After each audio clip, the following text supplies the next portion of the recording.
A major breakthrough for Star Island opponents as WIV4 has learned that an injunction was levied against Star Island developers by Aquarius Development. Our online editor, Bobby Mizik, has the details.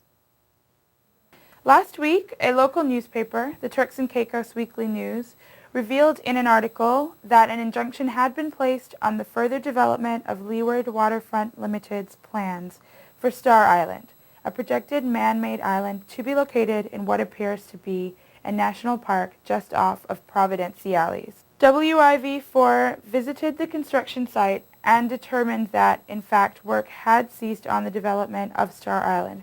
However, men were found on a vessel marked Dredge Number 1. The men said they were not working and declined to answer any other questions. A representative from the Department of Planning told WIV4 that an injunction had indeed been filed against Leeward Waterfront by Aquarius Development Limited, developers of adjacent island Water Key, questioning Leeward Waterfront's process of development. However, the representative denied knowledge of any development called Star Island.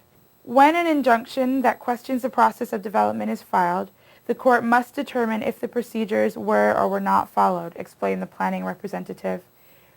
If the courts find a procedural mistake, then a subcommittee of representatives from the Department of Environmental and Coastal Resources, the Department of Planning, and professionals brought in by the developers is formed to correct the procedural mistake, he said.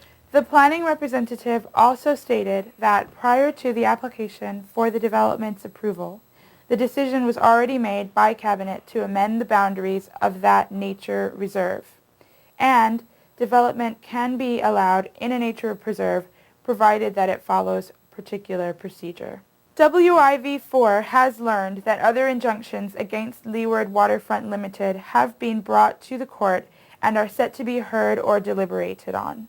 The planning representative also responded to environmental concerns brought to light by protesters of the development, groups like the Mangrove Key Defense Fund, stating that the Department of Environmental and Coastal Resources, in conjunction with the Department of Planning and Leeward Waterfront Limited, have conducted an environmental impact assessment on the area in question.